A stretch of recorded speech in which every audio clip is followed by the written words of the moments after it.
భయహస్తం పట్టి నీకేం పర్వాలేదు నాన్న నేనున్నాను రా అని అమ్మ చెప్పినట్టు ఇలా అభయహస్తం పట్టుంటుంది అమ్మ. ఆ అమ్మని చూడగానే ఇలా రెండు చేతులు కైమోడ్చి నమస్కరించేయవలసింది. భట్టర్లు అంటారు అందుకే, అమ్మ ఇది ఎంత కారుణ్యం అమ్మా నువ్వు. ఏకన్యంచనతి క్షమం మమ పరంచ ఆకుంచ పాదాంబుజం మధ్యే విష్టర పుండరీకమభయం విన్యస్య హస్తాంబుజం త్వాం పశ్యేమ నిషేదుషీం ప్రతికలంకారుణ్యకులంకష స్ఫారాపాంగతరంగమంబ మధురం ముగ్ధం ముఖం బిభ్రతీం.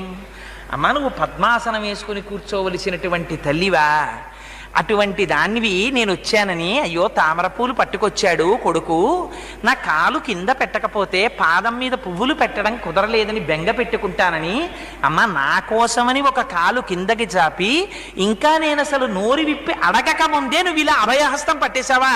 అమ్మ నాకు ఎక్కడ దొరుకుతారమ్మా నీలాంటి అమ్మ.